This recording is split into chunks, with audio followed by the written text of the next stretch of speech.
I'm going to be showing you how to create a ceramic gargoyle. First and foremost, you must have a drawing of what you would like your gargoyle to look like. This helps me because I cannot help you unless I can see what you want. So being able to see things like what shape you want your wings, how you want your body to look helps me greatly, so you must have a drawing before we can begin. There are two main ways that you can begin your gargoyle. The first is with a slab body and the second is with a pinch pot body. You're going to have to determine which kind of body you need. So for example, looking at this gargoyle right here. Now this is not a gargoyle that was made by a student, this was a gargoyle that I bought at the dollar store. Looking at this gargoyle, his body is mostly round and his head is also pretty round. If I were going to draw it, it would look something like that, very simply. Here's a different example, okay? This gargoyle looks to me like he's more lean with a round head. So a drawing of him might look more something like this, where he has a slab body and then a round head and coils for the arms and legs. Here's an example of a student gargoyle. It's gotten a little banged up over the years, but you can see that the body is made out of a slab with a pinch pot on top, and then the head is made out of two pinch pots.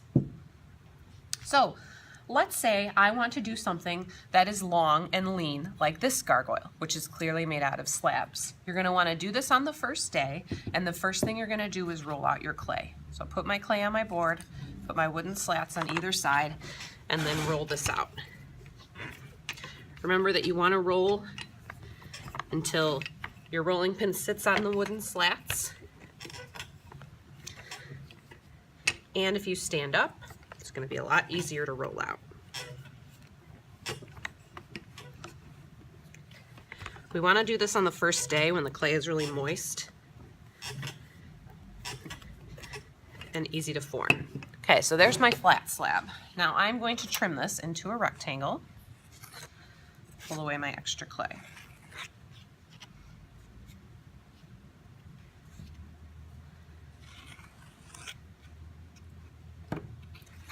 All right, now here's my big slab. Now I have two options. I can roll it this way, okay, and make kind of a big tube like that. When I do that, I'm going to slip and score these edges together and then smooth out the seams. That's how this body was built. Obviously they used a little bit less clay to make it more narrow, so I might just use like that much clay and cut off this extra bit right here. Your other option, if you want something long and skinny like this one, is to roll it in the other direction. So I might roll it this way. So it's like an empty burrito. And then slip and score these pieces together so it's a tube. Notice that it goes all the way through, okay? So those are your first options. Your next option is to use a pinch pot. So I'm going to take some of my clay, roll it into a ball, stick my thumb in the middle, and then pinch. Remember that you want the sides to be of an equal thickness and not too thin. Okay. So there's one pinch pot. When you're making pinch pots, take your time. You may have to do it more than one time if you haven't done it before. There's one. Now the tricky part is making another one that fits with this one. Take another hunk of clay, roll it into a ball,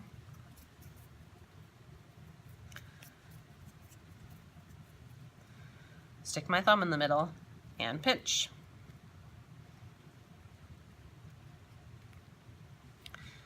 Okay, pretty close. Make this one a little bit bigger. All right, that looks pretty good. Now I'm going to slip and score these together. So again, I'm just going to take this tool, wire tool. I'm going to make X's on both pieces.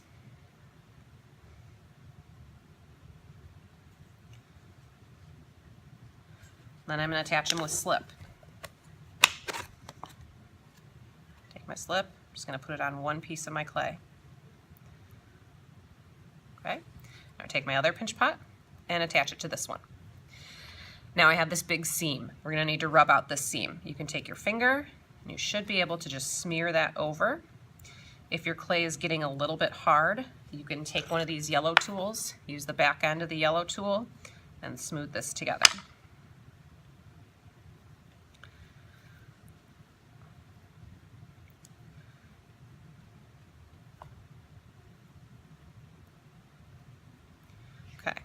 Now this is kind of a wonky shape. It's not really round. To make this more round, I'm going to very gently roll it on my board like this.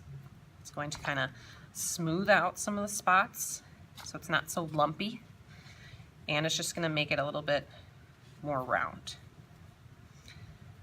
Okay. Now I can use this for a head or a body. If I wanted to make it a little bit longer, I could roll it this way. Okay. So I'm just manipulating it without popping it. All right, now if you have a structure like this, air needs to get out of it somehow. So that means either carving all the way through this, or at the end of your project, taking a toothpick and putting a little hole in there so that the air can gently escape. Let's say that I want to use this for the head of my gargoyle. Now keep in mind that gargoyles have expressive faces. They were meant to be seen from very far away. Here's an example of what's left of one of the gargoyles from my first year teaching. Notice how the face is really expressive. The eyes are big, the mouth is open, and it's got these jagged teeth. There's lots of carving and modeling. Modeling means you're adding clay, carving means you're taking away. So they've carved texture in the eye and in the horn and in those places. You need an expressive face. It needs to have a personality. So I'm going to figure out how to do that on here. I'm going to carve open the mouth like this one has the mouth carved open. I'm going to use the same wire tool that I scored with. First I'm going to draw it. And then I'm going to use this tool to carve it out completely. Okay, see I didn't go all the way through. I'm going to carve out a little bit more.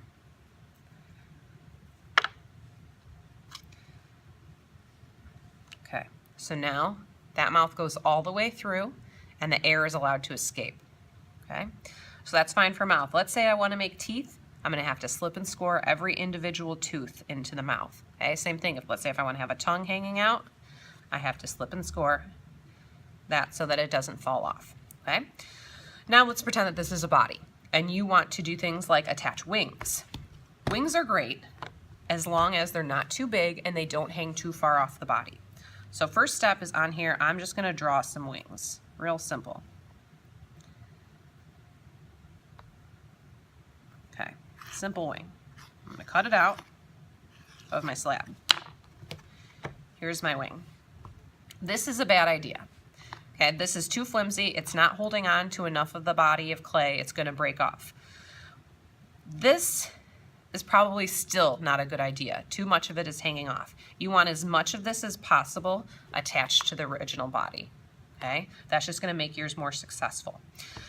Things like wings, horns, other things that stick really far off the body, I want you to do last, because chances are when you put this in the plastic bag, those things are going to fall off and you're just going to end up reattaching them. When you are making your gargoyle, please make sure that it is a full body, meaning it is not just a head. It needs to have a head, it needs to have a body, it needs to have arms and legs. It needs to have an expressive face, so some sort of personality, and it needs to have both carving and modeling. Your gargoyle can be an animal, it can be a human, it can be happy, it can be sad, but it must have those characteristics. I want to show you an example of an unsuccessful gargoyle. So this was one made a really long time ago. Here are my problems with it. Number one, it does not have an expressive face. It is just an eagle. Number two, the wings were really thin and flimsy and they stuck way out like this and they ended up breaking off. I'm not asking you to make a sculpture of an animal. I'm asking you to make a sculpture of a gargoyle. You have 5 days to complete your gargoyle. Good luck.